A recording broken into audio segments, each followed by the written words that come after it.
Selamat pagi, udah pada sarapan belum? Kalau mau sambil sarapan boleh ya? Mau sambil bikin kopi boleh ya? Oke, saya mau nunjukin dulu RPS dulu ya. Tunggu. RPS kita tuh ini ya, dapat nih RPS-nya. Ya, berarti kita harus bisa proses program file tujuan sukses system, primary memory, secondary CPU, I/O file system. Oke, terus ada tugas. Struktur penjadwalan, manajemen, memori. Oke, sip, saya kebayang. Oke ya, udah ya. Nah, kita minggu lalu tuh waktu onsite kan udah belajar sistem operasi kan, yang nggak ada slide, nggak ada infocus itu loh. Sekarang kita punya layar yang lebih jelas. Nah, kita lihat dulu bab 1 ya. Ini saya nggak akan bacain slide, ini akan saya ringkas. Jadi kalian tuh dapat slide ini nggak sih di LMS? Kalau enggak saya share, tapi kalau udah ada ya udah gitu. Tapi saya taruh juga sih sebenarnya di Google apa namanya? Google Classroom. Ya, kita mulai ya. Bismillah. Selamat pagi semuanya. Jangan lupa sarapan. Kalau jangan ngantuk dan jangan ketiduran, oke? Ya, kita masuk chapter 1 dulu. Di mana di sini tuh gambaran besar apa yang akan kita pelajari di OS. Nah, secara prinsip kita kemarin minggu lalu udah brainstorming tentang sebenarnya gunanya OS itu buat apa gitu ya. Intinya dia itu adalah perantara antara user dengan hardware. Jadi tugas operating system itu sebenarnya memudahkan user untuk bisa menggunakan resource yang ada di dalam suatu komputer. Sehingga dia efisien. Nah, nanti kan sesuai evolusinya, semakin kompleks tugas OS tuh. Tadinya dia hanya ngebantu misalnya, oke, ada berapa tugas, sama dia di sort, siapa yang duluan gitu ya. Di close kalau udah selesai, memorinya di free lagi, dan lain sebagainya gitu ya. Nah, kemarin kalian juga udah lihat, komputer sistem itu, kan kalian jurusannya sistem komputer nih, tahu ada hardware, ada software kan. Hardware itu terdiri dari CPU, memori, sama I/O device ya. Nah, di hardware, di softwarenya ada operating system. Nah, antara hardware dan aplikasi program yang kita pakai, disitulah berdirinya operating system karena dia perantara gitu. Jadi sebenarnya 4 layer nih gitu ya. Kalau kalian lihat, layernya ada 4, di mana hardware di bawah gitu ya. Ini hardware selalu gini nih. Mau di layerin kayak juga. Ini OS gitu ya. Nah, ini adalah application. Ini application. Nah, biasa di atas itu adalah user. Jadi sebenarnya ada berapa layer yang terlibat gitu di dalam suatu sistem komputer. Berarti cakupan kita tuh cukup luas dalam belajar OS ini. Karena kita mesti tahu selain layer-layer ini, nanti juga ada banyak protokol, fungsi gitu ya, yang kalian harus paham gitu. Penjadwalan lah, memori virtual, memori yang ini, memori yang itu, kontrolnya gimana gitu ya. Jadi kayak gini ya kira-kira. Udah, ini jelas lah, oke? Nah, ini boring kan kalau dilihat, saya ringkas saja. Jadi sebenarnya OS yang bagus adalah OS yang bisa mengoptimalkan sumber daya dia. Contoh OS yang bagus kalau di negara itu Singapura. Singapura itu OS-nya bagus. Karena kalian lihat Singapura tuh kecil kan, sama Jakarta, gedean Jakarta deh kayaknya. Singapura tuh kecil, orangnya sedikit, ya kan? Kalau nggak, kayaknya Lee Kuan Yew kalau nggak pinter, dulu dikasih di sana itu banyaknya narapidana gitu, campur-campur, ada orang Malaysia, ada orang India. Tapi Singapura bisa maju gitu. Nah, itu OS yang bagus tuh. Jadi bukan masalah, wah, oh, apa kameranya apa misalnya VGA card-nya paling pol, ada GPU-nya, memorinya gede, prosesornya kenceng gitu ya. Itu sama dengan kalian misalnya dikasih skincare gitu, terus dikasih make up tapi nggak bisa dandan, iya jelek aja gitu. Nah, OS itu tentang ngebalance semuanya gitu. Jadi tujuannya itu mempermudah penggunaan dan memberikan performance yang baik. Nah, susahnya tuh di situ di OS. Kayak misalnya kalian punya handphone. Kalian punya kan handphone yang misalnya yang murah-murah banget itu OS-nya sembarangan tuh. Jadi suka nge-glitch, suka nge-hang, suka pokoknya udah nggak jelas lah gitu ya. Padahal barangkali speknya dia tuh nggak jauh sama OS lain yang yang bagus gitu. Gitu ya. Jadi kalian bayangin ya. Bayanginnya gitu aja. Jadi bukan cuma masalah resource yang besar, tapi how we manage it. Nah, di kuliah OS, yang saya bikin senang dari kuliah OS itu gini, kalian tuh belajar engineering.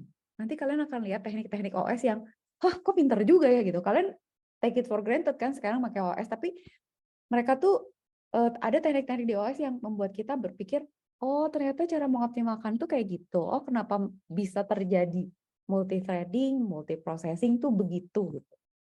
Begitu ya. Nah, jadi apapun bendanya, mulai dari sensor yang kecil-kecil, handphone, TV, kulkas, mainframe, roket, mobil otonomous gitu ya. Itu banyak ada OS-nya. Tugasnya ya itu, memanage resource yang ada. Kayak orang aja gitu. Kalian mau dikasih duit segimanapun, nggak akan cukup kalau manajemennya jelek. Nah, ini tuh sebenarnya about managing resource. Gitu ya. Nah, ini kok nggak kelihatan. Ini gimana ngumpetinnya? Ini, oh. Nah, definisi, selamat datang di Indomaret. Kok dari tadi tinglung-tinglung terus ya? Udah 26 orang. Oke. Operating system definition itu tuh macam-macam gitu. Tapi ya orang boleh bilang apapun gitu ya. Tapi intinya tadi yang saya bilang, memanage resource dari suatu sistem gitu ya. Nah, di dalam operating system itu ada bagian aplikasi, ada bagian sistem. Sama kayak yang saya pernah cerita. Jadi ada middleware juga. Itu kayak pemerintahan aja.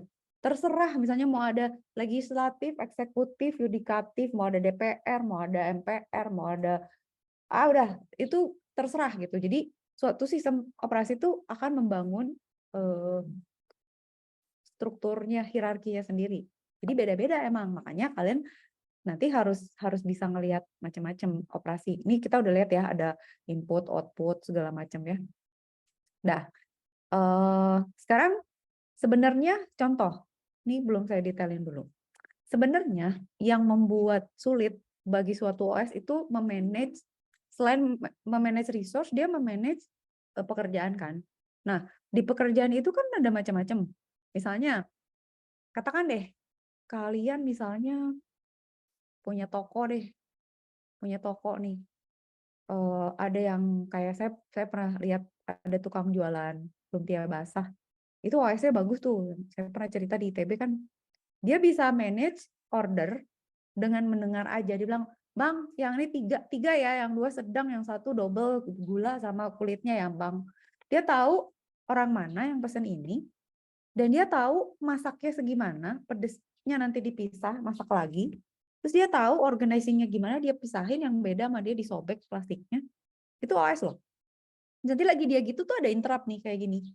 Bang, pesennya 5, yang 2 nggak pedes, yang 2 lagi sedang, yang 1 pedes. Tapi itu ya Bang, yang 1 yang pedesnya bla bla gitu.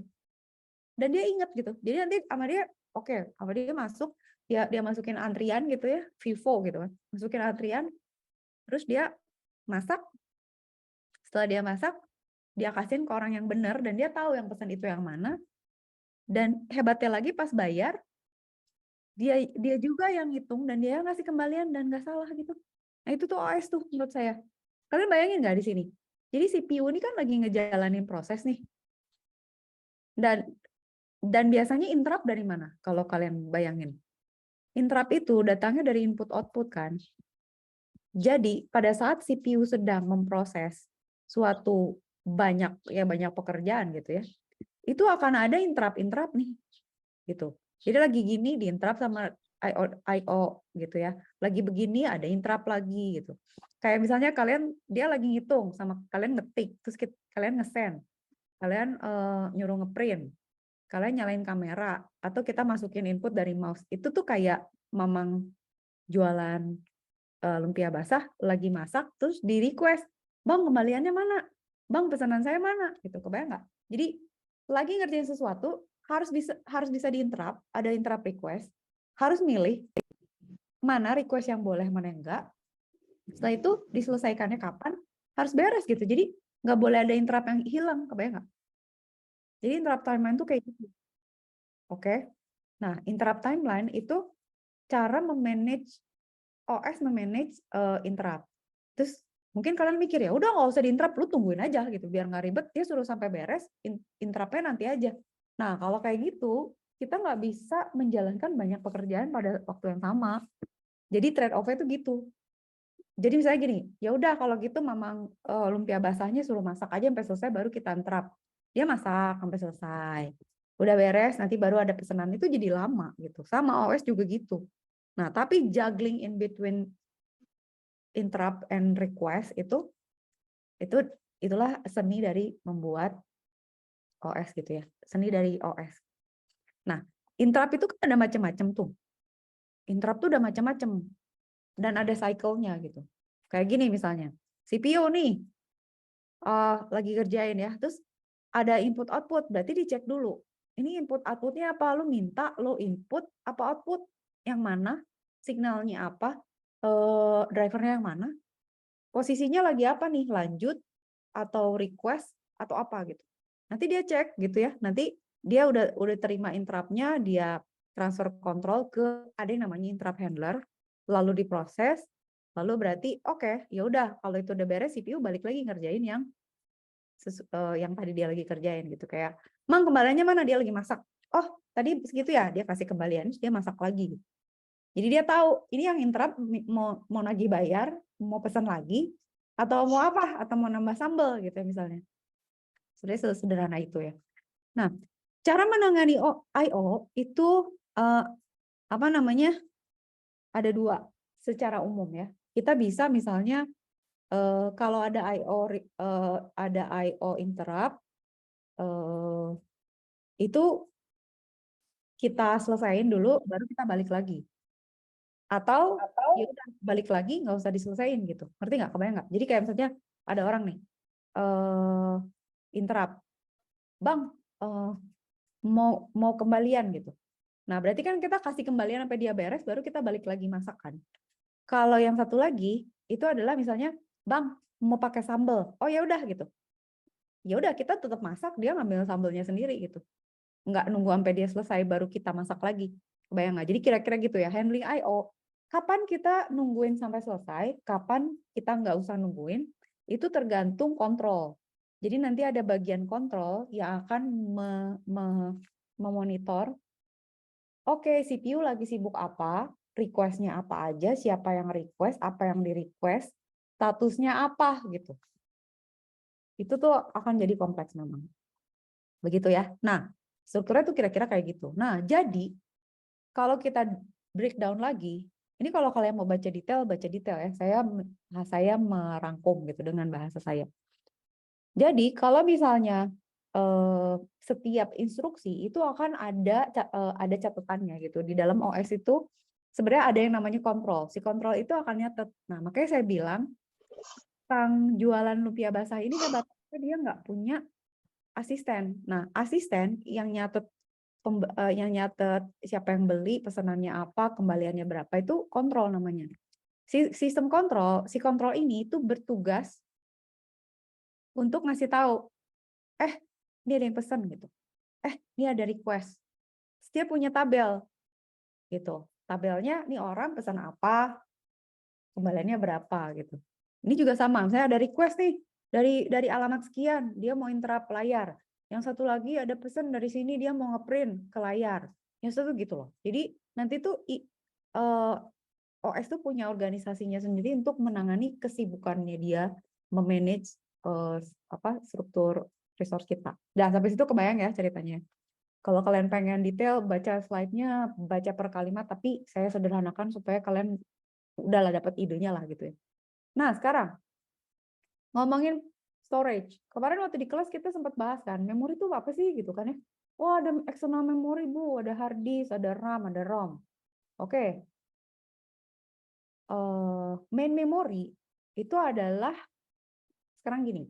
Biasanya kalau di komputer itu kita tuh punya dua ya. Paling utama tuh ada main sama secondary. Main itu adalah storage yang CPU langsung akses gitu. Dan itu biasanya nggak besar gitu sebenarnya. Main memory itu RAM gitu ya. Dia random access, dia hilang kalau di restart gitu ya. Macam-macam sih formatnya gitu. Nah, secondary storage itu adalah macam-macam, hard disk kalian, external hard disk, USB dan lain sebagainya. Jadi pada umumnya itu dibagi dua. Nah, biasanya problemnya adalah CPU itu kan perlu yang dekat karena mau akses directly. Kenapa harus dekat? Supaya cepat. Tapi problemnya main memory itu biasanya kecil. Wah, kecil kok, Bu, gede. Memory sekarang udah bisa 16 giga gitu misalnya. Udah naik terus. RAM tuh sekarang makin gede, Bu, gitu. Iya. Tapi kalau kalian bandingin sama hard disk, jauh dong gitu. Kalau kalian bandingin antara main memory sama secondary memory, pasti kalah jauh gitu.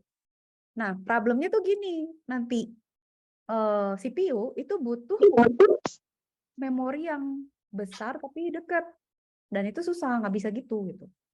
Itu sama dengan kalian yang pengen punya meja kerja, tapi barangnya deket kalian semua gitu. Kan susah gitu kan. Maksudnya kalau kalian kerja nih, kalian punya meja ya, itu kan ada kapasitas maksimum di mana dia efisien kan. Jadi kalian punya meja, mungkin nggak sih kalian punya meja panjangnya satu lorong gitu kan nggak ya? Ya mungkin, tapi kan nggak kalian pakai sendiri kali. Misalnya kalian mau ambil barang kan harus jalan tetap aja jauh gitu. Secara fisik tuh selalu ada masalah jarak, walaupun ini dalam elektronik. Jadi kalian mungkin punya laci, kalian mungkin punya rak. Nah, jadi problemnya itu si CPU itu sebenarnya dia butuh dalam tanda kutip storage yang besar tapi cepat. Nah, itu tuh susah secara engineering, itu sulit dilakukan. Nah, nanti kalian akan lihat ada yang namanya caching gitu ya. Nanti kenapa ada yang namanya kenapa ya ada teknik yang namanya caching gitu atau cache memory. Kenapa ada yang namanya cache memory? Nah, itu adalah salah satu teknik di data engineering yang membantu mempermudah proses yang terjadi dalam operating system gitu. Jadi ini engineering banget, cuman theoretical banget gitu loh. OS itu paling susah ngajarinnya karena penjelasannya itu teks gitu ya, approach-nya. Padahal menarik, makanya saya mencoba menceritakan ke kalian supaya nggak terlalu teks banget gitu ya. Udah, itu kan yang tadi. Kalau kalian lihat, kalian misalnya punya storage yang besar, ada hard disk drive yang pakai metal atau glass platter pakai magnetic gitu yang ada tracksnya ada nah itu kayak gini nih misalnya kalian punya kan biasanya kalau hard disk tuh hard disk tuh biasanya kayak gimana sih kalian pernah lihat kan dia kayak punya lempengan-lempengan gitu ya ada banyak lempengan gitu ya di mana setiap lempengnya tuh nanti dia akan punya ini kan ya silinder-silinder gini ya kok jelek sih ini ya kayak trek lari gitulah ini ya, punya kayak gini gitu ya. Nah, terus ada sektor-sektornya nih. Nah, ini tuh nanti jadi alamat penyimpanannya kan. Jadi kita tahu oh dia ada di sini filenya atau ada di sini filenya gitu kan ya. Atau ada di sini filenya dan seterusnya gitu ya. Nah, biasanya tracks itu kan kayak track lari gitu ya lingkarannya atau silindernya gitu ya. Nah, sektornya itu bagian-bagiannya nanti ada controller yang membaca. Jadi nah, kalau CPU mau proses ke hard disk itu lama karena gue harus panggil controller hard disknya dulu, terus nyari dulu di mana. Kalau apalagi kalian kalau pernah nggak punya sama hard disk, kalau kalian loading kan dia lama banget kan loadingnya, karena banyak gitu datanya. Nah, itu tuh sebenarnya analogi di alam semesta ini pasti sama gitu. Yang kecil tuh pasti lincah, yang besar tuh pasti lambat. Contohnya perusahaan besar, misalnya IBM atau misalnya Disney deh sama Pixar. Disney itu besar, jadi lambat. Jadi dia udah besar, udah terlalu punya image sendiri. Pixar kecil. Pixar tuh bisa gesit, bisa fleksibel, bisa adaptif gitu. Kayak startup aja. Kalau kalian buka startup nih, punya startup, itu kalian keuntungannya adalah kalian lebih gesit daripada perusahaan besar yang udah ada. Jadi kalau misalnya kalian punya kompetitor perusahaan besar, carilah value yang perusahaan besar itu nggak bisa punya. Contoh misalnya, perusahaan besar birokrasinya panjang. Perusahaan kita nggak pakai birokrasi, besok beres. Nggak ada tanda tangan dulu harus tanda tangan dulu, rektor, wadek, nggak usah gitu misalnya. Atau bukan CEO, manajer apa gitu, nggak usah. Nah kayak gitu loh, kebayang ya. Jadi ini juga gitu, kalau misalnya dia akses ke RAM ke sini, itu cepet tuh CPU tuh tinggal, yang itu. Tapi kalau ke hard disk tuh harus lewat yang mana-mana lagi gitu. Nah, terus ada yang namanya sebenarnya non-volatile memory. Dia lebih cepat dari hard disk. Teknologinya juga macam-macam, ada gitu ya. Tapi ya nanti kita lihatlah gitu ya, storage tuh kayak gitu. Bla bla bla bla. Udah, storage itu gitu, udah baca sendiri ya. Nah, sekarang yang menarik dari OS adalah storage itu ada hierarkinya. Hierarki dari storage itu dibagi menurut kecepatan, harga, dan volatility. Kecepatan udah kebayang dong. Teknologi mana sih yang cepat gitu? Itu kan tergantung teknologinya. Maksudnya biasanya kalau teknologinya cepat gitu ya, harganya mahal gitu kan. Nah, volatility itu adalah kestabilan si datanya gitu, volatile atau enggaknya gitu ya, gampang rusak atau enggaknya gitu, stabil atau enggaknya. Di hierarkinya gitu. Nah, sebenarnya dari hierarki ini kita tuh bisa melakukan caching. Caching itu adalah nitipin informasi dari storage yang lebih besar dan lambat ke memori yang lebih cepat dan kecil gitu. Itu caching namanya. Itu cache. Nanti kita lihat contoh ya. Nah, tapi untuk melakukan itu memang melibatkan device driver, controller, dan lain sebagainya gitu. Karena nggak semudah itu. Kayak gini deh misalnya. Contoh caching sederhana. Kalian misalnya punya gerai Indomaret. Sekarang pas udah Maret kan? Benar, Indomaret berarti. Kalian punya gerai Indomaret. Terus, apakah kalian bisa menyimpan semua barang-barang yang misalnya kebutuhan sebulan, misalnya penjualan sebulan, itu bisa nggak ditaruh di satu Indomaret? Nggak akan cukup gitu. Itulah sebabnya kalian suka nggak kalau saya ke Indomaret, itu kalian suka lihat ada truk gede, dia lagi ngeloading barang tuh dari pusat gitu kan. Nah itu tuh sebenarnya proses caching gitu. Jadi Indomaret kan ada pembelinya tuh.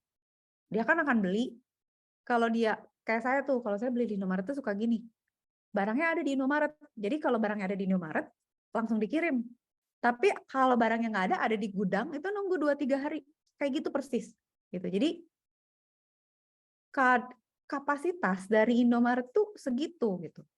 Nah, pada saat ada barang yang nggak ada, pasti storage-nya disimpan yang lebih besar. Nah, kadang-kadang kita akan bawa truk untuk naruh barang lagi ke Indomaret gitu ya.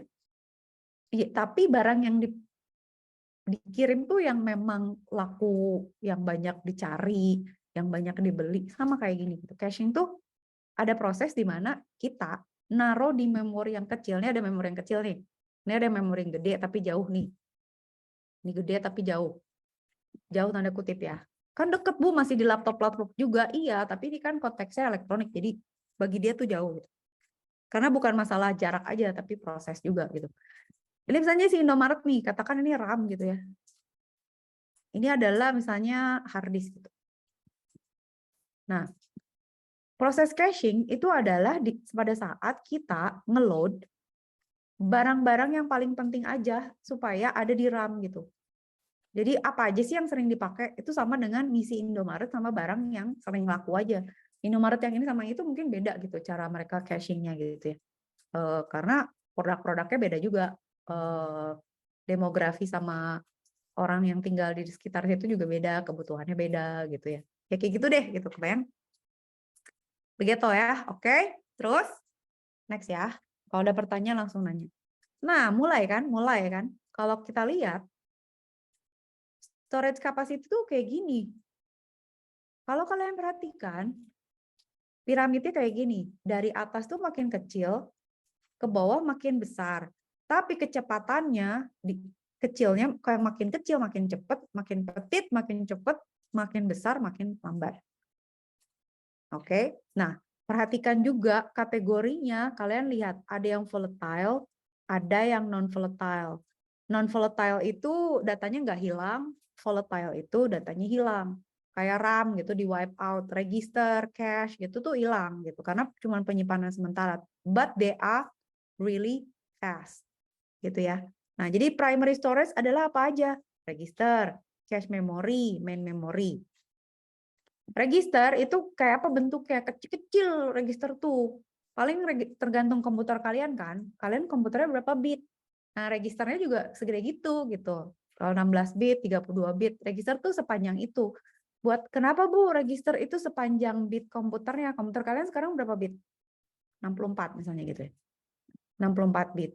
Berarti registernya rata-rata besarnya 64 bit. Kenapa? Karena dia biasanya disimpan untuk nyimpan instruksi. Kan saya udah bilang, kalau misalnya komputer 8 bit, berarti panjang instruksinya 8 bit. Berarti memorinya bisa menyimpan 2/8 instruksi di alamatnya. Kalau kita punya komputer 64 bit, berarti kita akan punya memori sepanjang bisa menyimpan 2/64 instruksi sepanjang 64 bit. Nah, register itu biasanya sepanjang itu gitu. Jadi ya kayak penyimpanan. Nah, biasanya misalnya kita punya register A gitu ya. Itu biasanya dibagi nih. Jadi register A high sama register A low. A high itu 32 bit pertama, yang awal, A low itu atau kebalikannya lah ya. Ini AL deh kayaknya. Ini AL, ini AH deh gitu. Jadi low sama high gitu ya. Nah, ini AX gitu. Kebayang, harus saya benerin dulu biar nggak pusing. Gitu ya. Jadi register itu nanti yang ngambilin data, yang register itu tugasnya nyimpen instruksi, data segala macam itu ada di dalam sini gitu. Jadi nanti dia ngambilin datanya. Misalnya ada operasi penjumlahan, perkalian itu di register itu. Oke. Nah, cache itu bertugas mindah-mindahin data dari sini sono lah gitu ya. Yang tadi saya bilang caching supaya data yang sering dipakai itu dideketin gitu. Kayak sama deh kayak kalian misalnya punya meja. Pasti kan barang-barang yang sering kalian pakai kalian deketin kan. Kayak misalnya meja kalian yang paling sering dipakai apa? Ballpoint, stapler, lem, gunting, mug dan lain sebagainya itu deket gitu. Sampai sini oke ya. Nah, di bagian secondary storage itu ada non-volatile memory ya yang kita pakai gitu ya, hard disk dan lain sebagainya. Nah, itu masih di satu sistem, masih di satu komputer lah gitu. Tapi ada lagi yang udah tersiari itu, tambah lambat lagi, yaitu kalian punya external hard disk, kalian punya magnetic tapes, kalian punya storage di luar komputer kalian. Nah, itu apa namanya? Hierarkinya tuh kayak gitu. Jadi ya selalu kompromi. Nah, di dalam apa namanya? Engineering itu selalu kita kayak gitu. Apa namanya? Milih gitu ya. Antara misalnya cepet tapi kecil, besar tapi lambat. Atau misalnya cepet tapi mahal, atau besar tapi murah. Selalu gitu. Nah, yang menarik tuh nanti teknik kita mengatasi problem-problem ini. Oke? Udah ya, sampai sini udah oke ya? Oke, dah. Kemarin ingat nggak saya bilang, kita pakai arsitektur von Neumann aja. Nah, von Neumann itu konsep komputer zaman dulu, arsitektur di mana tapi sebenarnya komputer sekarang juga kurang lebih kayak gitu ya. Ya kayak orang misalnya dulu human di awal gitu yang masih tinggal di gua itu kan sebenarnya arsitekturnya mirip sama kita ya. Walaupun mungkin agak bungkuk atau misalnya beda ya, mereka lebih well built atau lebih apa gitu ya. Tapi kan orang gitu sama gitu, kakinya dua, tangannya dua, ada kepalanya gitu. Ini juga sama. Arsitektur itu kayak gitu. Di mana yang kayak kita gambarin kemarin itu yang kalian ingat, itu gambar kita gimana? Ingat nggak? Komputer itu kan sebenarnya salah. Kok jadi ini? Komputer itu saya pengen pakai warna apa ya? hijau aja deh. Nih. Komputer itu kan juga gini kan sebenarnya. Oke, kita punya input, punya output kan. Ada input, ada output. Terus kita akan punya CPU kan. Di sini CPU. Di sini ada ALU sama kontrol. Gitu kan ya. Sama kontrol. Kontrol lah ya di sini ya. Kontrol. Terus dia akan ngomong-ngomong di sini sama apa di sini? Memori kan. Udah. Memori. Gitu aja kan sebenarnya arsitekturnya gampang kan? Cuman gitu aja. Nah, seperti kalian perhatikan di ALU itu akan ada instruksi sama data yang harus diproses. Ini. Dia akan komunikasi sama memori untuk ngambil data sama instruksi. Cache itu bertugas menyimpan data-data yang sering dipakai. Jadi dia membantu ya. Jadi ada memori lain yang membantu mempercepat gitu. Kayak kalau misalnya penyimpanan sementara, di mana pada saat ada instruksi dan perubahan data, kalau sering dipakai kita pakai cache aja gitu. Jadi ngebantuin si memori yang ini. Nah, nanti ada yang namanya direct memory access. Itu nanti kaitannya ada device lagi lah ya gitu ya, di mana ada di sini tuh hubungan antara CPU ini ada request, ada data, ada interrupt gitu ya. Kira-kira gitu deh. Secara prinsip gitu. Nanti kita lihat detailnya. Nah, yang dimaksud dengan direct memory access structure adalah kita menggunakan device I/O yang high speed. Dan dia mendekati kecepatan memori. Makanya kan kalian suka perhatiin kan, port itu suka berkembang kan, ada USB, USB 2, USB 3, ada Lightning, ada apa gitu ya. Port itu adalah jalur input output kan. Jadi kayak kalian misalnya pakai USB lama gitu kan, lama banget mindahin data, ngopi data itu karena strukturnya, teknologinya lemot gitu. Jadi sebenarnya kan mereka kirim-kiriman 010101 kan. Tapi kan dia punya driver ya, yang disesuaikan dengan segalanya gitu ya, speed komputernya, spesifikasi konektornya dan lain sebagainya gitu. Jadi struktur DMA ini adalah suatu struktur di mana kita membuat suatu I/O device gitu ya, yang cepat banget sehingga kayak seakan-akan dia kayak ngomong ke memori secepat itu gitu, padahal device-nya aja yang cepat gitu. Begitu, oke? Nah, udah ya, sekarang kita lihat operating system secara apa ya? Secara operasional dia tuh membagi-bagi. Ada bagian bootstrap di mana tugasnya adalah loading kernel. Itu kayak bangun gitu ya. Jadi ada satu kode yang pas komputer dinyalain dia dijalanin. Namanya bootstrap gitu. Makanya namanya bootstrap. Nah, si bootstrap ini tuh ditaruhnya di ROM. Nanti setelah dia bangun, dia manggil kernel. Barulah si kernel itu memulai proses-proses yang ada gitu. Jadi bootstrap itu kayak sistem kesadaran, kebayang nggak? Begitu dinyalain tuh kayak kita bangun tidur, oke. Si bootstrap tuh di bawah sadar kita mengecek, oke, gue adalah orang dengan 2 mata, gue punya 2 kaki, gue punya 2 tangan, blah. Loading kernel. Nah, itu kalian mulai loading. Ntar ya, gue ini dulu. Gue ngumpulin nyawa dulu. Nah, itu adalah pada saat kernel kalian loading. Jadi pada saat kalian ditelepon teman, terus, gitu bangun, itu kan sebenarnya si bootstrap udah jalan tuh. Nah, si kernelnya lagi loading. Nah, pas, ntar dulu ya, gue baru bangun, ntar dulu, belum sadar gitu. Nah, pada saat kalian sadar, terus inget, oh sekarang hari apa, gue ada kuliah, ini temen gue nelfon karena gue harus jemput, dan lain sebagainya, itu udah mulai sistem daemon nyala, interrupt driver nyala, hardware interrupt, software interrupt, itu tuh udah mulai, sistem call segala macam tuh loading semua gitu. Oke ya, jadi operating system tuh kira-kira kayak gitu. Nah, kalau kita ngomongin bootstrap sama kernel, itu adalah bagian inti yang tidak boleh sampai di take over sama sistem manapun. Itu sama halnya dengan kita brain itu ada bagian otak yang nggak boleh dihack orang. Karena kalau orang bisa hack ke dalam situ dan injek sesuatu, kita akan jadi orang yang berbeda. Contoh aja misalnya kayak, kalian nonton Avengers nggak? Si Bucky itu sahabatnya Captain America, itu dihack kan? Maksudnya cuci otak itu sebenarnya ngeganggu kernel sama bootstrap gitu. Ya kernelnya lah sebenarnya. Jadi gini, pada saat kalian punya bootstrap, kalian secara human itu kan oke, gue human atau gue sistem komputer gitu. Kalau kernelnya diganti, kalian jadi orang yang berbeda. Kalau kernelnya diganti, OS-nya jadi beda.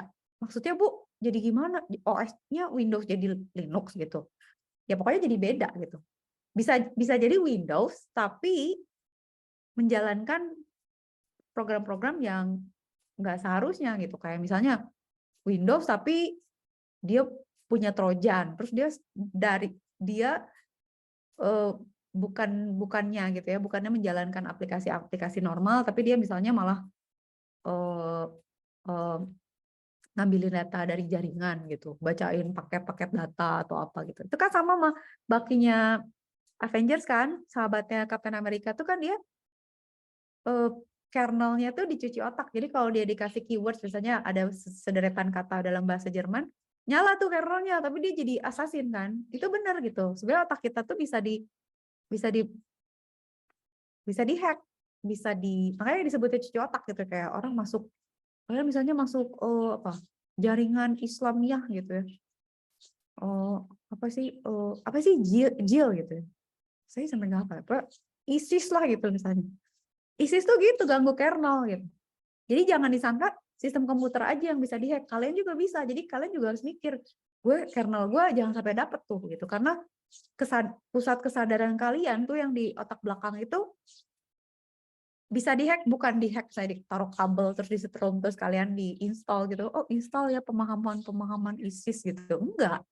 Kalian dari luar gitu. Jadi dari luar mereka tahu frekuensi atau keyword yang cocok, langsung ganti kernel, kalian langsung jadi teroris gitu. Dan kalian merasa itu nilai-nilai yang benar. Nah, OS pun bisa di-turn jadi teroris gitu.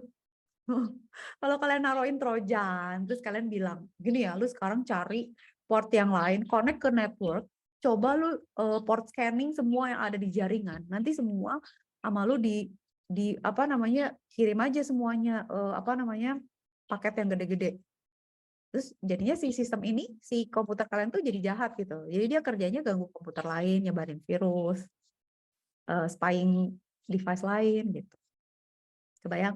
Nah, itulah sebabnya saya pengen ngejelasin kalian tuh dari sudut pandang security juga, karena OS itu sekarang kerjanya lebih berat, karena bukan saja dia harus mengolah banyak data, bukan saja dia harus mengatasi banyak, berat loh sekarang kalau karena kan sekarang website udah lebih hebat-hebat gitu ya, data lebih besar-besar.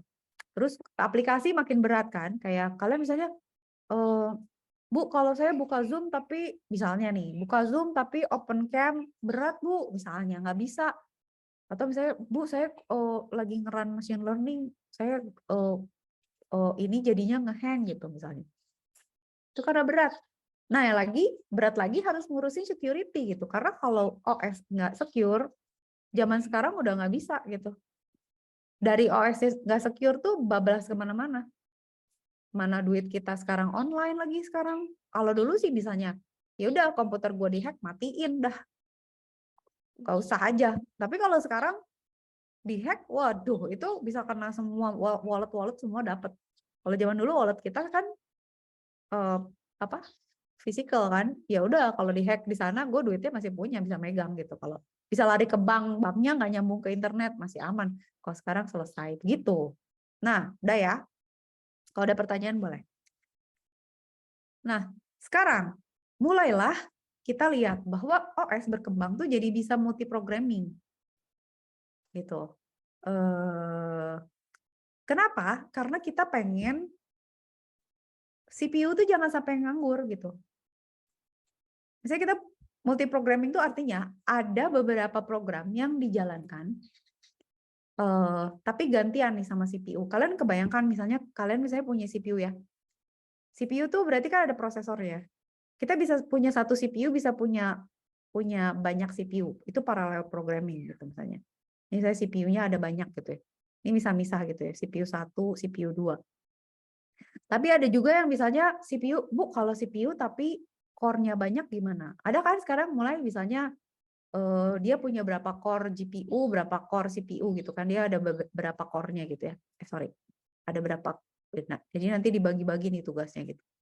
Nah, multiprogramming itu dilakukan bisa misalnya bisa multiprosesor antar beda prosesor atau di dalam satu CPU yang core-nya banyak itu gantian, misalnya dibagi-bagi core-nya gitu, atau satu kayak gini nih, dia punya satu yang dia jalanin kayak gitu gantian.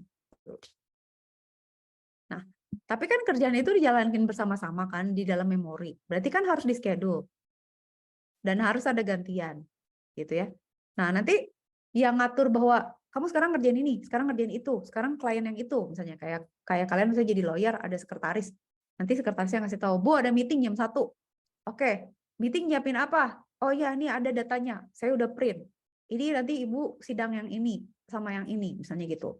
Nanti sore ada sidang Bu di sini. Nah, itu dia harus di schedule. Tapi kan si lawyer itu kan dia mengatasi satu pekerjaan pada saat yang sama. Walaupun mungkin sambil kerja dia bisa nelfon lah, bisa janjian lah, bisa apa gitu. Tapi itu semua harus di-manage tuh. Makin kompleks. Tadi kan saya bilang, ya udah kalau nggak mau pusing, OS-nya tuh single programming aja, satu task, selesai baru ngerjain yang lain. Ya nggak mungkin lah, gile. Kalau kalian bisa punya komputer sekarang, dia cuma lagi ngerjain jumlah-jumlahan. Terus kita nggak bisa ngerjain yang lain. Lagi ngerjain jumlah-jumlahan nggak bisa ngeprint. Lagi ngeprint nggak bisa pasang musik. Lagi pasang musik kan susah ya, masa aku gitu kan. Emang harus multi programming gitu, tapi jadinya kompleks. Nah itulah sebabnya nanti ya kita lihat multi programming sama multitasking itu beda. Kalau multi programming itu sistem batch ya, jadi ada batch yang dikelola gitu ya. Kalau multitasking itu time sharing. Jadi kalau multi programming itu gantian ya. Always has one to execute. Jadi banyak program yang dikerjakan tapi gantian gitu. Kalau ini time sharing, gimana ya jelasnya tuh? Itu kenapa disconnect? Jadi single user cannot always keep. Kita nggak bisa membiarkan satu single user aja yang menggunakan resource kita kan. Nah, berarti kan dibuat antrian ya. Jadi sebenarnya usernya banyak, tapi ditangani bergantian. Kalau ini itu time sharing, jadi ini namanya interactive computing. Kalau ini multitasking nih, kalau multi programming kan kayak tadi ya ada antriannya. Kalau ini kayak misalnya saya ngebimbing kalian nih, mau bimbingan sama Bu Marisa. Oke, kalian langsung 5. Kalau tadi tuh gantian, saya punya mahasiswa 5. 1 dulu, terus 2, terus 3, terus 4, terus 5 gitu ya. Kira-kira gitulah secara umum. Kalau time sharing itu 5-5-nya menghadap saya layani dengan cepat banget gitu sampai kelihatan rasanya kayak ya kayak gue doang gitu. Padahal saya cepet pindah-pindah aja gitu. Jadi kayak misalnya CPU itu sebenarnya kalau cuma satu dia sibuk loh. Jadi dia misalnya ngeprint ke layar komputasi yang ini, kerjaan yang itu, yang jadi dia pindah-pindahnya cepat sehingga kelihatannya kayak semuanya jalan bareng padahal enggak gitu. Nah, response time-nya tapi harus lebih kecil dari 1 detik. Dan ini berarti menuhin memori tuh. Kayak saya mau kalian bimbingan ya sama saya berlima. Saya akan nanya ke 5, kamu gimana progresnya? Oke, sambil dia ngejelasin, sebentar Bu, saya buka dulu laptopnya. Sambil dia ngejelasin itu, saya nanya yang berikutnya. Kalau kamu udah sampai mana? Coba dia ngasih catatan, saya baca sebentar. Oke, yang ini sampai mana? Jadi saya switching gitu, nanti balik lagi gitu. Itu kayak bagi mereka kayak yang, oh gue sambil nunggu, gue lagi loading, si ibu udah siap lagi gitu. Jadi saking cepetnya saya respon, seakan-akan tuh kayak nggak ada yang lain yang lagi dikerjain. Nah, tapi problemnya apa kalau kayak gitu? Berarti CPU-nya masih cepat, konteks switching-nya masih cepat, satu itu ya. Jadi respon time-nya masih cepat. Terus storage-nya mesti gede gitu, kayak kalau saya ngeladenin mahasiswa 1 per orang kan ruangan saya nggak penuh kan. Tapi kalau ruangan saya ada 5 mahasiswa sekaligus kan penuh jadinya gitu. Nah, itulah yang susah gitu. Jadi nanti ada teknik yang kita akan gunakan termasuk virtual memory dan scheduling gitu ya dan lain sebagainya. Gitu. Nah, kalau kita punya multi program system, nih yang ini, Gambarnya tuh kayak gini. Operating system tuh ada maksimumnya dia menjalankan beberapa proses. Jadi kita punya beberapa program, beberapa proses, itu akan dijalankan oleh operating system. Begitu ya. Nah, udah ya. Nanti kita lihat kalau multitasking kayak gimana. Ini baru prinsip-prinsip aja. Tunggu, saya mau cek dulu slide ini kayak gimana. Ini kita hari ini harus tamat nih. Kita hari ini harus tamat, harus end of chapter. Jadi saya nggak boleh terlalu ini. Oke, dah. Nah udah ya, berarti komputer itu punya dual mode. Ada user mode dan kernel mode. Yang saya bilang tadi. Ini kalau kita sendiri. Olympus has fallen. Nah, kalian pernah nonton nggak Olympus atau apa deh yang selalu putih itu di take over kan sama teroris. Nah, kernel dari suatu negara siapa? Pusat kekuasaan dari suatu negara adalah presiden kan. Kalau presidennya di take karena dia yang megang komando kan. Kalau presidennya diculik mampus tuh negara kita ganti orang gitu. Jadi makanya presiden dijagain itu karena kedaulatan kita itu kita taruh di presiden. Kenapa kedaulatan kita ada di presiden? Karena dia yang ngambil keputusan, ya kan? Ya dong. Nah, kernel juga tuh kalau di OS adalah yang ngambil keputusan kayak tadi saya bilang. Kernel tuh pas loading, dialah yang ngambil keputusan misalnya, oke lu orang jalannya pakai kaki, kalau makan pakai tangan kanan, melihat dengan ini indranya kayak gitu, itu kernel. Nah, di operating system itu biasanya dibagi, ada user mode, ada kernel mode. Kenapa? Supaya nggak nyampur. Supaya kalau bagian user kenapa-napa, kernel tuh nggak diganggu. Kayak di Olympus falling down gitu ya. Presidennya kan dimasukin bunker tuh, nah itu kernel tuh. Jadi OS tuh sebenarnya harus punya defense, di mana dia harus bisa bertahan walaupun di-delete atau dihapus, kernelnya tuh nggak boleh hilang gitu. Kalaupun kena virus, kebakaran gitu, misalnya gedung putih kebakaran, kernelnya tetap selamat gitu. Itu susah tuh, tapi ada tekniknya nanti. Begitu ya, oke? Jadi ada dual mode. Nah, dual mode ini bisa pindah-pindah ya. Jadi kayak kalau bit 1 kita user mode, kalau kernel mode bitnya 0. Nah, kayak kalian mungkin pernah nonton film Panic Room juga ya. Nah, user mode itu kayak rumah kita. Panic room itu kayak bunker yang kalau ada tornado, kalau ada penjahat, kalau ada teroris, kita ngumpet di situ dengan fasilitas tertentu gitu ya. Nah, itu tuh tidak boleh sampai diketahui orang dan tidak boleh ada yang bisa punya akses ke situ. Ya, misalnya diumpetin atau dikasih password atau dikasih kunci dan lain sebagainya. Ya, intinya begitu. Nah, nanti juga ada masalah timer. Timer tuh gunanya nanti keep track. Di satu program, satu proses boleh berapa lama? Response time-nya berapa lama? Habis ini siapa? Berapa lama? Range-nya kapan? Interrupt itu boleh dikasih selang waktu berapa? Dan seterusnya. Prosesor itu minimum, misalnya gini, kalian nyuruh kasih kerja nih ke prosesor. Harus ada minimum time-nya kan? Nggak mungkin misalnya cuma 100 detik terus udah gitu dioper lagi. Belum ngapa-ngapain gitu. Jadi timer ini penting. Nah, itulah sebabnya kita butuh timer karena kita harus memanage proses gitu. Lihat, ada bedanya antara program dengan proses. Program, jadi gini, proses itu adalah program yang sedang dijalankan. Proses adalah bagian unit dari suatu sistem. Jadi kalau program itu pasif, kalau proses itu aktif. Jadi kalau kalian punya banyak program, selama dia belum dijalankan, ya dia pasif gitu. Nah, pada saat dia dijalankan, itu disebutnya proses. Maksudnya gimana sih, Bu, program? Program tuh kayak gini. Kalian punya program menjumlahkan. Misalnya add gitu ya. Add A, B. Misalnya add A, B. Oke, return A plus B. Gitu ya.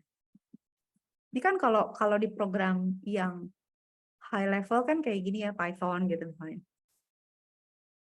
Jadi ada program. Ini tuh program. Nah, pada saat dia dijalankan, ini tuh akan dibawa ke level yang lebih rendah, yaitu bahasa mesin. Bahasa mesin itu kan 0101 kan, tapi sebelum bahasa mesin tuh ada yang namanya assembly. Nah, bahasa assembly itu adalah bahasa yang sangat low level karena dia ngomongnya sama register. Jadi pas kita bilang add A sama B, itu tuh nanti dicari nih sama dia. A itu ada di mana? Ini kan ada memori nih. Oh, ada di mana memori? A tuh ada di mana? Misalnya biasanya program tuh ditaruh di sini, di atas gitu ya, data tuh di bawah. Jadi di sini kita naruh program di sini. Ini program ada di sebelah sini. Program. Nah, di sini biasanya buat naruh data. Kira-kira gitulah ya. Ini saya kasih gambaran kasar aja. Nah, nanti pada saat kita ngejalanin program ini, mulailah jadi proses di mana dia ngecek dulu, A ada di mana? Oh, A ada di sini. B ada di sini. Terus kalau udah, nggak mungkin dong dihitungnya di situ juga. Kayak kalian misalnya mau masak, barangnya ada di kulkas. Nggak mungkin kan kalian motong-motongnya di kulkas kan? Nggak mungkin ngeblendernya di kulkas kan? Pasti kalian bawa somewhere else untuk diproses kan? Nah, berarti dari sini, oh iya, taruh dulu. Saya lupa ada sesuatu yang harus ditelepon, dikirim. Saya sambil saya ngirim ya. Gitu ya. Ini pasti dibawa dulu dong ke mana gitu ya. Dibawa dulu ke mana? Yaitu mana yang tadi saya bilang. Register gitu. Jadi nanti si A ini, A yang ini, itu dibawa ke sini nih. Taruh di register AX gitu ya. Taruhlah di register ini gitu. Terus, oh iya B-nya siapa? Oh B-nya ada di sini. Oh taruh lagi dong di register lagi. Nah itu naruh-naruhnya itu pakai bahasa assembly tuh. Berarti nanti si B itu ditaruh di resistor, di register sini. B itu masuk ke BX gitu ya. Ini 32 bit atau 16 bit atau berapa, tergantung lah. Terus sudah kan? Nah, inilah yang menurut yang kalian mesti hargai gitu ya. Apa namanya? Pada saat kita bilang di jumlah, kalau di bahasa yang high level gitu ya, itu kan ya udah dijumlahin aja. Kalau ini enggak gitu. Ini kalian kalau mau ngejumlahin dua register gimana? Itu tuh ada. Jadi kayak nanti ada operasinya di dalam assembly misalnya add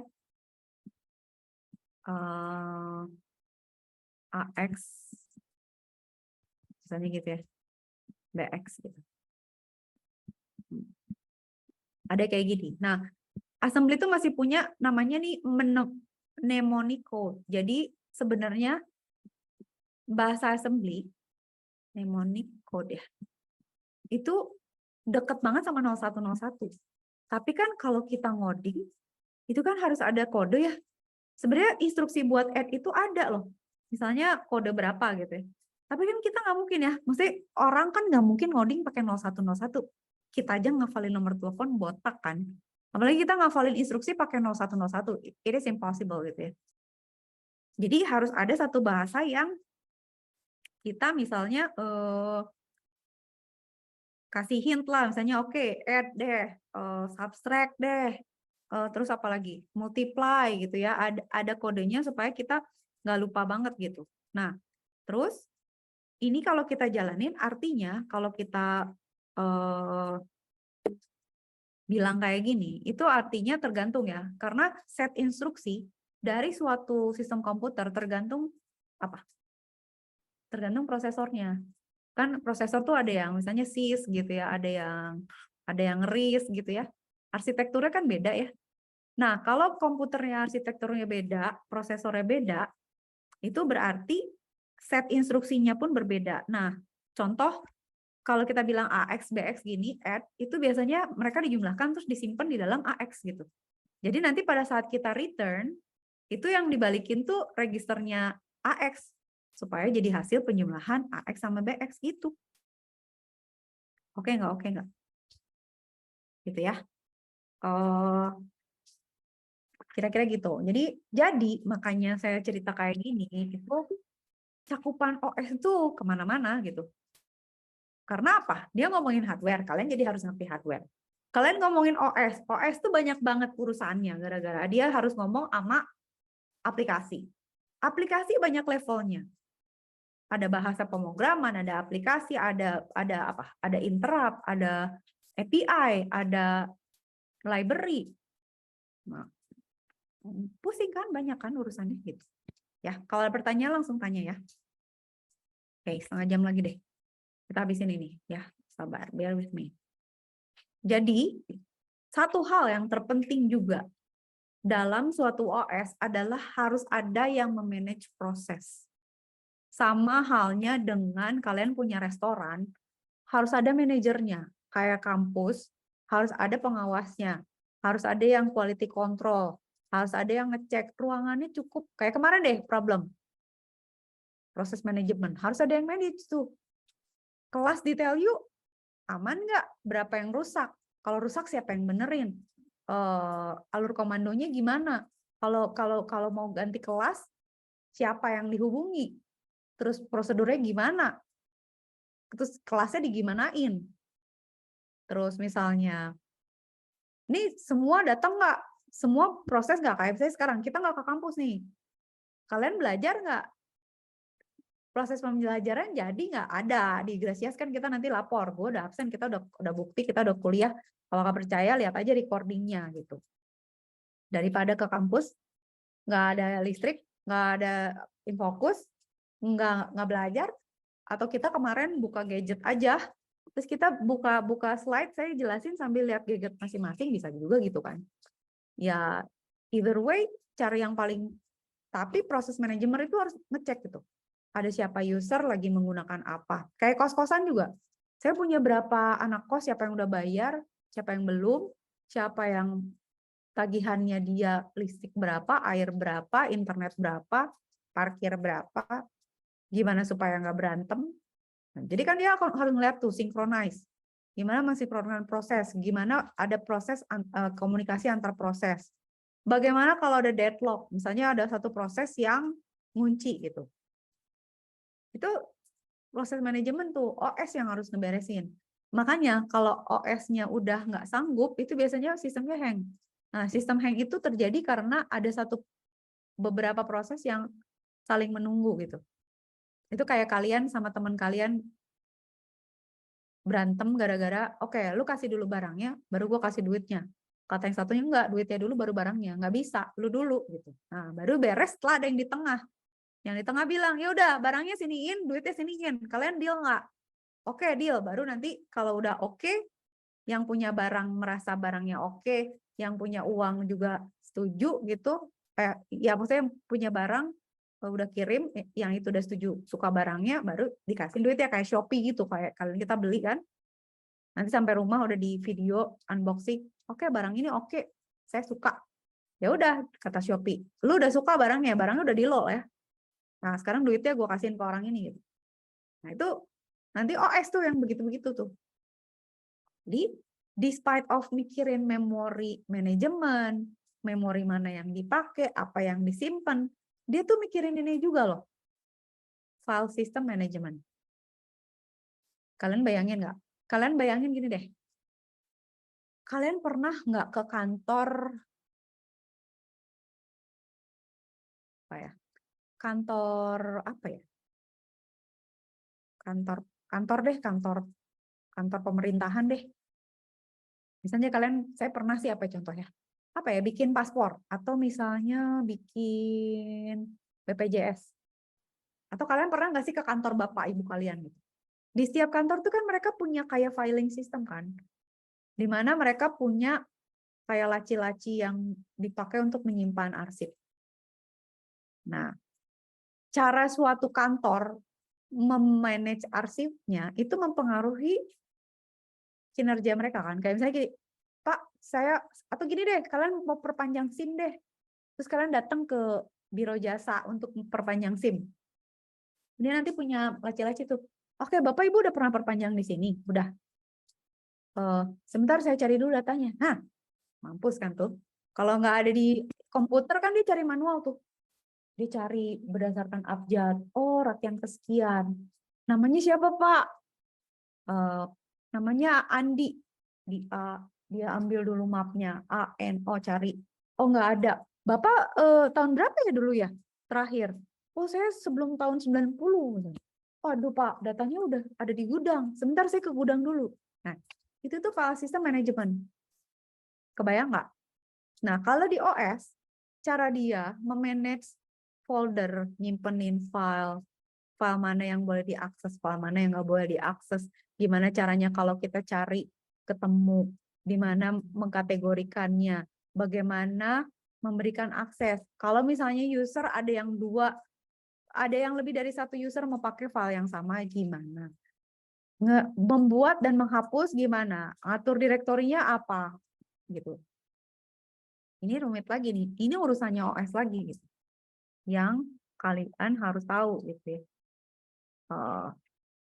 Oke.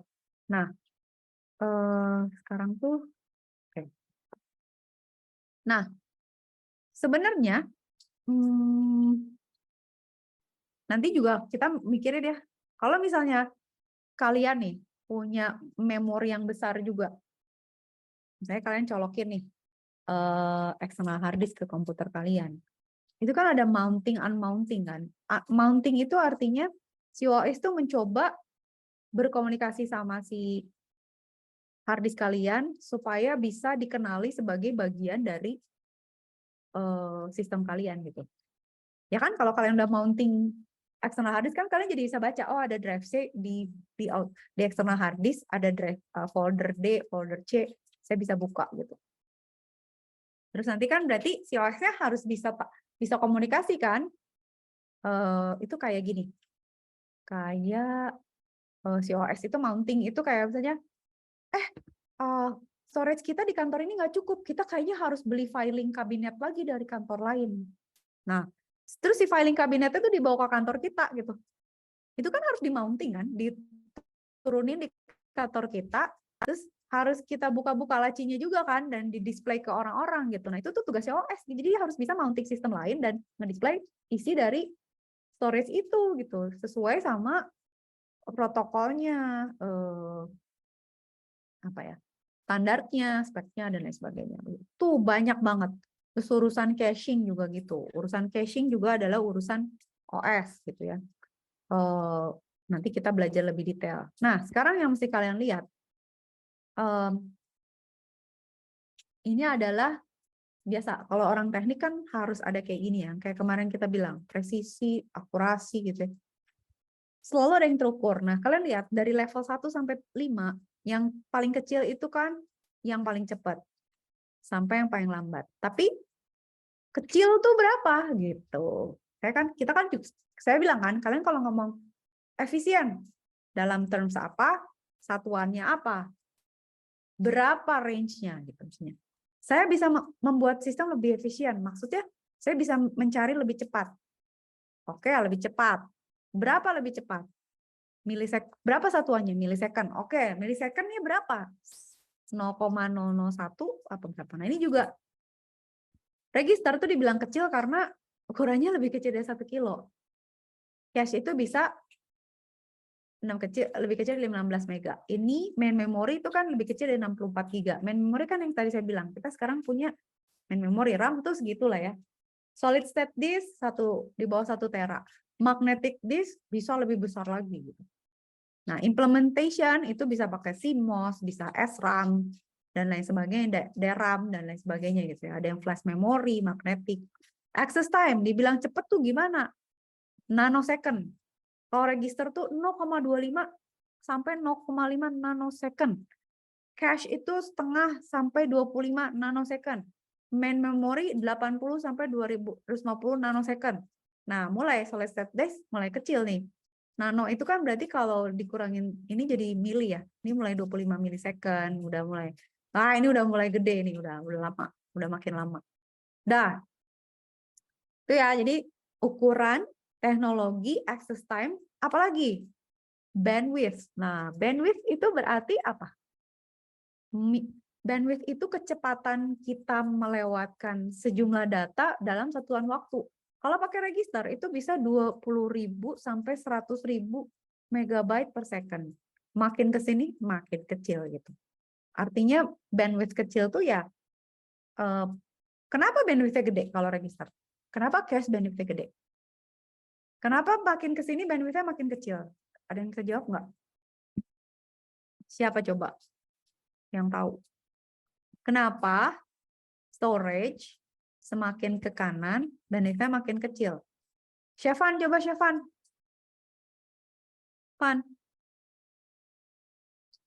Syafan mana? Ada Bu, ada Bu, ada Bu.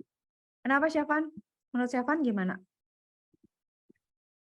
Kenapa bandwidth-nya mengecil? Kalau register kok besar sih? Padahal kan dia kecil. Padahal kan dia size-nya kecil. Kok bandwidth-nya bisa gede? Kenapa? Mungkin karena kalau bandwidth-nya makin gede, terus storage yang bisa ditampung kecil gitu Bu. Menurut saya Bu. Menurut Syafan gitu. Oke. Iya, Bu. Oke. Saya terima dulu Syafan ya. Saya mau nanya berarti bentar. Hilmi, gimana Mi kalau kata Hilmi? Kalau menurut saya karena dia penyimpanannya makin besar, jadi makin banyak akses yang perlu dicek satu-satu Bu, makanya bandwidth-nya makin kecil. Gitu ya. Oke, maksud kalau kata Hilmi gitu ya. Nah, sekarang Dava ini kan membingungkan nih, ada Dava ini ya. Ini terjadi perang saudara nih. Tunggu. Siapa ya? Oh, Ojan aja, Ojan. Ojan kenapa? Jan. Kenapa begitu? Tadi udah tuh. Syafan udah, Hilmi udah. Kalau kata Fauzan gimana nih? Kenapa begitu? Kenapa benefitnya gede? MB per second loh. Bentar Bu, searching dulu di Google. Oh, kata Google apa? Tanya ChatGPT juga boleh kalau mau. Apa katanya? Atau yang lain ada yang punya jawaban lain? Ada nggak? Alvin gimana, Vin? Alvin ada jawaban lain nggak, Vin? Alvin.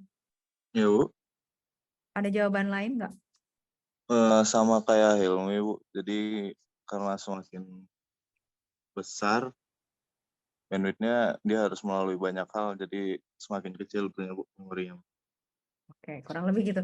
Kita tunggu jawabannya Ojan ya. Tapi intinya kalau kita lihat benar sih, jawabannya benar. Di mana kenapa dia bandwidth-nya bisa besar? Karena dia gede. Jadi rate pengiriman datanya tuh bisa cepat gitu. Kebayangkan? Kalau misalnya jauh, bandwidth-nya nggak bisa gede gitu karena ada jarak. Ya, kurang lebih kayak gitu benar. Good, well done ya. Nah, Jan kalau udah dapat kasih tahu benar nggak jawaban kita semua tadi? Nah, Udah dapet nih Bu dari ChatGPT. apa kata ChatGPT? Coba. Copy paste di sini di komen coba. Saya pengen tahu. Coba, pintar nggak dia? Tapi keywordnya benar nggak? Coba Jan. Bener. Copy paste cepet. Kita pengen lihat semuanya. Emang ya?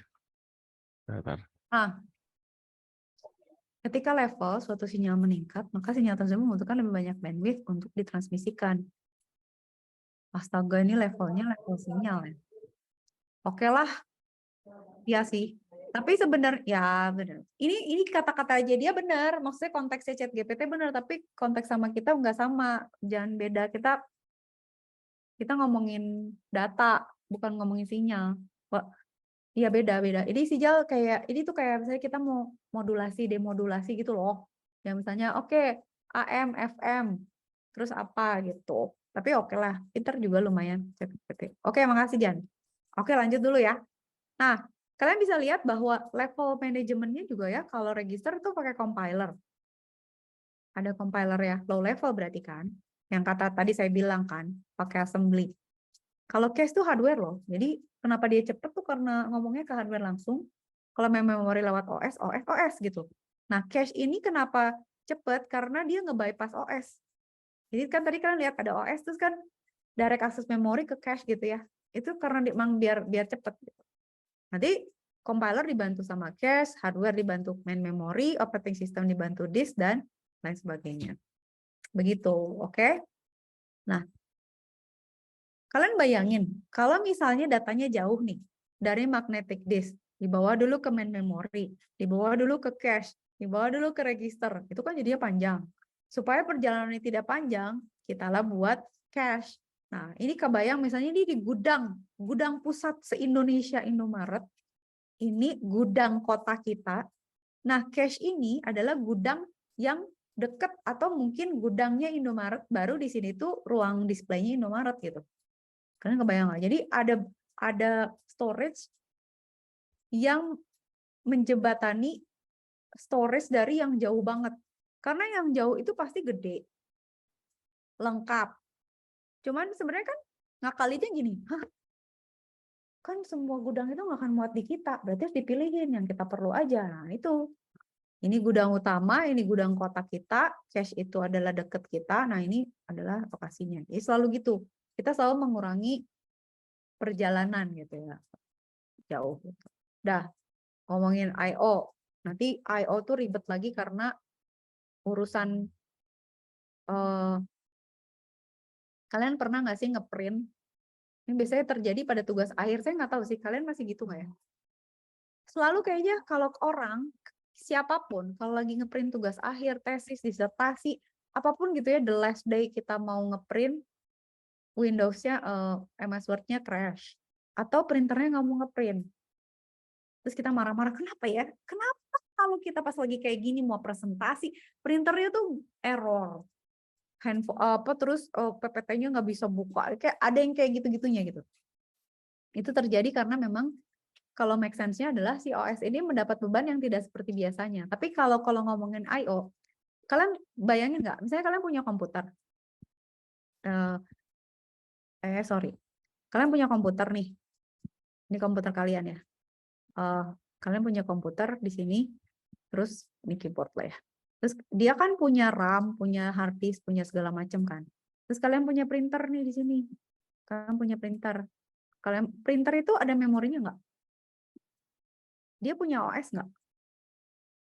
Nah, kalian mau ngeprint nih dari laptop kalian ke printer. Kalian suka lihat nggak sih kalau dia suka spooling gitu? Spooling dulu gua gitu. Nah, berarti kan pada saat kalian ngeprint nih, kalian mau ngeprint, wah 100 halaman tugas akhir nih, tugas akhir 100 halaman mau diprint ke dalam ke dalam printer. Sementara kalian misalnya punya storage yang besar, RAM-nya 16 gitu kan ya. Storage-nya mungkin berapa? 500 giga gitu. Sementara di sini dia juga punya memori tapi kecil gitu. Nggak cukup. Itu kayak kalian misalnya punya 1 kolam renang mau dimasukin ke botol-botol gitu. Nah, ini kan harus buffering dulu tuh. Jadi maksudnya nggak mungkin dong 100 halaman ini langsung dipindahin ke sini terus langsung di print kan. Harus sama dia di buffering dulu gitu. Kayak YouTube juga buffering dulu kan sama memori yang kita punya kan. Jadi nanti ada proses buffer nih, di buffer dulu baru di print gitu ya. Jadi ini nanti si data ini tuh di buffer dulu di sini. Jadi oke, dari 100 halaman 2 halaman dulu gitu ya.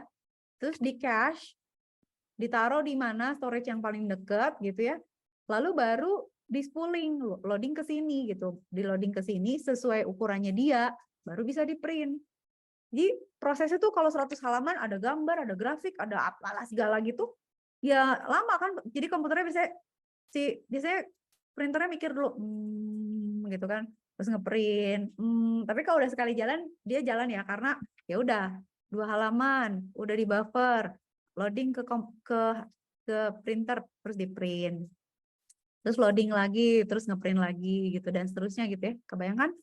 Nah, itu tuh spooling sama buffering sama caching itu selalu terjadi karena kalau input output itu mereka ada ukuran yang nggak sama, bisa jadi rate kecepatannya nggak sama, bisa jadi spesifikasinya beda, makanya driver penting kan, karena driver tuh yang akan menjembatani gitu. Kayak kalian misalnya punya printer baru kan suruh install driver, karena si driver itu yang akan tahu, lu kalau mau pakai ini, berarti lu pakai baud rate-nya segini, terus formatnya kayak gini, terus handshake-nya kayak gini. Begitu, kebayang? Nah, input output kan ribet ya, kayak misalnya komputer, berarti si OS kan mesti mikirin, astaga nih orang lagi ngeprint, berarti kan sebagian dipakai buat buffering, sebagian dipakai buat caching, sibuk nih mereka ngeprint, gitu kan, ini input output nih. Terus di sini lagi ada yang masukin misalnya flash disk, iya lagi gitu kan, dia mesti mikirin, terus gue mesti gimana. Belum lagi misalnya oke, nih orang nih ya, dengan hebatnya, nih orang, kalian punya flash disk, terus kalian masukin ke komputer lah, terus kalian ngeprintnya lewat hard disk ini, makin mumet tuh. Berarti kan dari sini bufferingnya tuh, wah jadi tambah lama nih. Baca dulu dari flash disk, convert dulu buffering, di caching dulu, baru ke printer, memorinya printer baru di print, maka tambah lama gitu. Jadi itulah ngerepotinnya si OS gitu. Makanya biasanya kan kalau kalian mau cepet, ya dari flash disk copy dulu atulah ke hard disk gitu, biar deket. Supaya nanti kalau ngeprint lebih cepat. Ya, tapi kalau mau gila, misalnya ini udah USB-nya USB lama, ada virusnya lagi. Mau ngeprint lagi, udahlah, lama-lama gitu ya. Jadi itu setidaknya gambaran buat kalian bahwa banyak banget. Nah, ini yang pengen saya ajarin ke kalian adalah, kayak sebentar lagi terus kita udah ya, biar minggu depan kita bisa lanjut. Ini saya cepetin aja ya. Nah, harus beres hari ini. Jadi, yang saya pengen bahas tuh nanti security ya. Gimana caranya OS menjaga dirinya, bagaimana dia memanage usernya, nanti saya ceritain ya. Nanti saya akan kasih kalian dongeng-dongeng. Maksudnya cerita. Bagaimana caranya orang ngehack pakai OS, di level OS gitu. Supaya apa? Supaya kalian aware, OS mana yang secure, mana yang nggak secure, mana hole yang bahaya, mana yang enggak, bagaimana menggunakan OS supaya dia secure. Nah, ada OS yang emang strict, ada yang enggak gitu ya. Itulah yang membedakan. Terus nanti ada masalah virtualization, emulation gitu. Nanti kita belajar karena ini caranya OS memanage resource-nya supaya semua yang running itu bisa berjalan dengan baik. Dia membuat kayak emulator lah, virtualization lah. Nanti kita akan belajar lebih jauh. Gitu ya, detail ya. Kayak misalnya ini kok kita kayak misalnya kalian pernah pakai VirtualBox nggak? Itu kan kayak kalian, gue kayak punya Linux, padahal Linux kalian ada di atas macOS atau Linux kalian ada di atas Windows. Itu tuh virtualization. Atau kayak emulator. Oh, saya kayak mau ngejalanin Android app pakai emulator.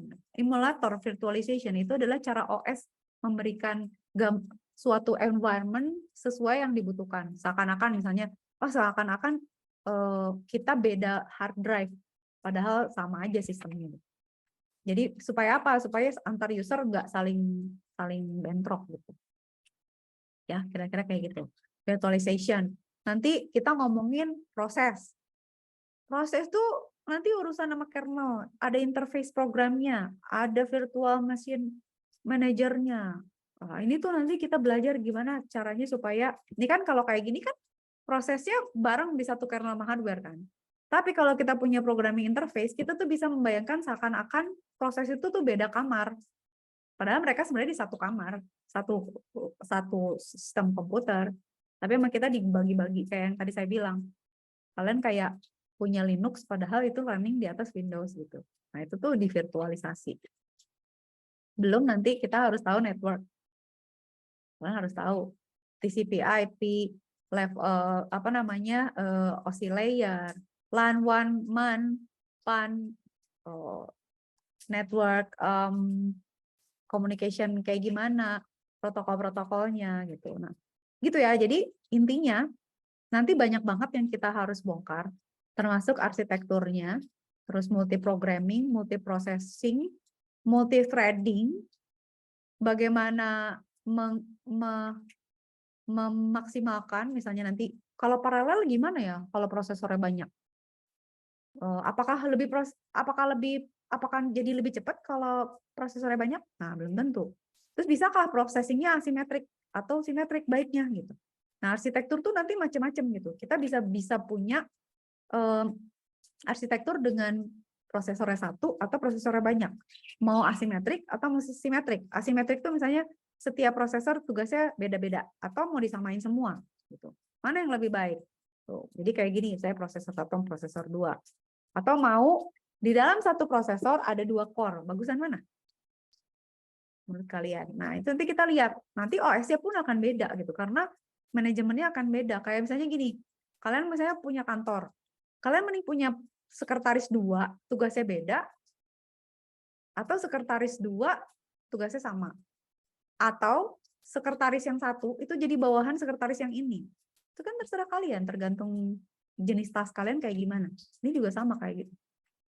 Begitu ya. Nah, nanti ada urusan memorinya mau uniform atau enggak, aksesnya boleh gini atau enggak. Itu adalah semua jenis-jenis arsitektur dari komputer. Ada asimetrik, ada clustering, ini itu gitu ya. Ada yang di cluster, ada yang enggak, dan lain sebagainya. Environment-nya juga nanti kita harus tahu. Apakah tradisional, mobile, client, peer-to-peer. Nah, kalau misalnya kalian udah baca ya ini semua, saya sih sebenarnya lebih suka ngejelasin ke kalian dalam contoh ya. Misalnya apa aja gitu ya jenis-jenisnya dari suatu OS gitu. Nah, sebenarnya kan ini menjelaskan bahwa structure-nya dia macam-macam gitu ya. Karena data structure ada macam-macam. Terus ada OS yang free, ada yang enggak. Terus ada yang cloud computing, ada yang peer-to-peer, ada yang client server. Nah, itu nggak apa-apa. Nanti kita lihat. Jadi, implementasi OS itu beda-beda gitu.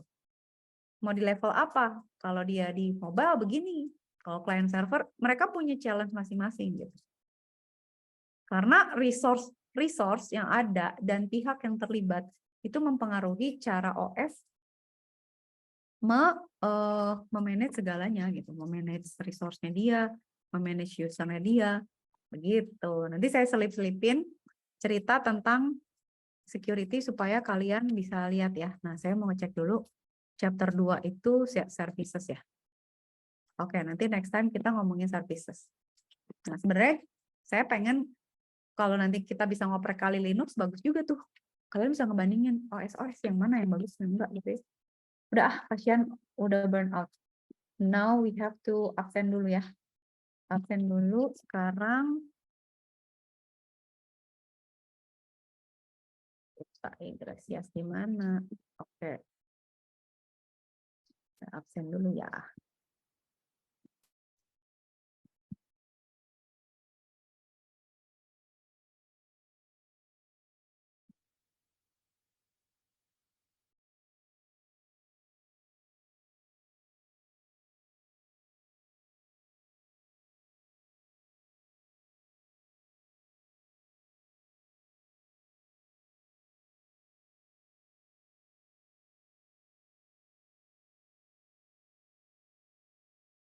Yuk absen dulu, yuk absen yuk. Mana dia? Presensi 30 partisipan. Kenapa ya? Kelas saya 130, satu cuma 17. Seuprit. Berita acara perkuliahan. Oke, sekarang tanggal ya kan bener kan? Iya. Oke. Ya udah berarti sorry. Cetak daftar hadir dulu atuh. Lupa saya. Kita perkuliahan tanggal segini. Ini kan cetak dulu. Sabar ya. Bentar ya. Ini udah. Cancel. Oke. Ini di sini deh, ribet.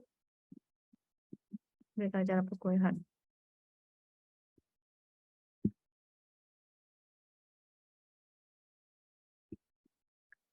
Dosen tambah RPS.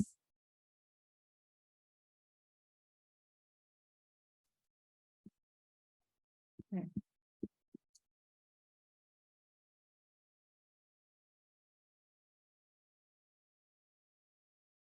Ya. Oh iya, nanti saya cek ya. Nanti saya di WhatsApp aja ya. Saya jangan lupa kerjaan tugas yang di Google Colab. Nanti saya kasih tugas lagi untuk hari ini, oke? Tambah bukti nanti. Sekarang absen dulu. Tunggu dulu. Gimana dong caranya? Ini di sini deh. Ferdian Dwi mana Ferdian Dwi? Ferdian ada nggak? Nggak ada. Fahri mana Fahri? Hadir, Bu. Fahri hadir. Rafli? Rafli? Rafli? Oke. Nggak jawab ya. AFK ya. Imam, mana Imam? Imam. Imam AFK juga. Taufik, mana Taufik? Hadir, Bu. Taufik hadir. Dava mana? Dava Ashkar. Hadir, Bu. Bu, maaf, Bu. Apa? Imam dari mana? Terus Maaf. putus, Bu, suaranya. Ya udah, Imam ada. Oke. Made mana Made? Hadir, Bu. Made hadir. Rai mana Rai? Rai ada. Hadir, Bu. Rai ada dong. Syafan ada ya tadi ya. Hadir, Naufal, Bu. Naufal. Naufal. Hadir, Bu. Naufal hadir. Hadir. Hilmi hadir. Sehat, Bu. Muhammad Dafa. Hadir, Bu. Muhammad Dafa hadir. Siap. Jose Immanuel. Hadir, Bu. Hadir ya Jose. Abizar mana Abizar? Abizar. Abizar nggak ada. Albizar Zidan. Ada, Bu, saya. Yap, Albizar Zidan. Alvin? Ada ya tadi? Hadir, Bu, hadir. Alvin hadir. Giovanni. Hadir, Bu. Yap. Syupki. Hadir, Bu. Syupki hadir. Zaidan. Hadir, Bu. Zaidan hadir. Alfian. Hadir, Bu. Alfian hadir. Putri mana Putri? Hadir, Bu. Oke, Putri ada. Muhammad Dafa Satria. Hadir, Bu. Muhammad Dafa Satria. Oke. Lutfiana Erniasari. Hadir, Bu. Lutfi ada. Muhammad Torik. Hadir, Bu. Torik Anal. Muhammad Fauzan. Aku, Bu, aku. Jadi nama-namanya ini ya. Nama-namanya kayak baca surat-surat di Al-Quran. Aldi Fauzan. Amin. Fauzan. Hadir, Bu. Aldi ada dia. Ardin, mana Ardin? Hadir, Bu. Yap. Arsyad. Hadir, Bu. Arsyad ada. Yuliani mana? Hadir, Bu. Yap. Raken, mana Raken? Hadir, Bu. Oke. Rizky ada tadi ya? Ada, Rizky. Bu. Oke, sip. Rafli mana Rafli? Rafli Pasha. Rafli, nggak ada Rafli. Rafli AFK. Rafli Pasha. Hah? Rafli Suhada sama Rafli beda? Sama. Oh ini. Rafli dua-duanya nggak ada. Ya udah ya berarti ya. Sama yang nggak ada tuh berarti Rafli sama Abizar ya. Oke, sama Rafli Pasha. Sip. Dah. Nah, jangan lupa tugas kumpulin. Nanti next class saya mungkin biar kalian nggak bosan saya kasih kuis yang nggak terlalu berat buat belajar materinya aja gitu ya. Jadi selain ini tugas kalian tuh adalah sebenarnya baca slide-nya. Kalau nggak ada yang ngerti, kalau ada yang nggak ngerti tanya sama bikin tugas. Nanti tugasnya saya taruh di Google Classroom ya. Nah, nanti saya cek dulu Google Classroom tuh kalian udah pada ngisi belum sih? Udah pada kumpul belum sih? Nanti saya cek. Jangan lupa jangan ditumpuk karena kalau udah kepenuhan nanti kalau udah lama kalian pusing. Ntar saya cek dulu ya, coba bentar. Kalian tuh TK02 ya? Bentar. Classwork. Assignment 1. Bukan turn in, assign. Ini yang turn in baru 19 loh. Coba kita cek. Ojan gimana kayak gimana?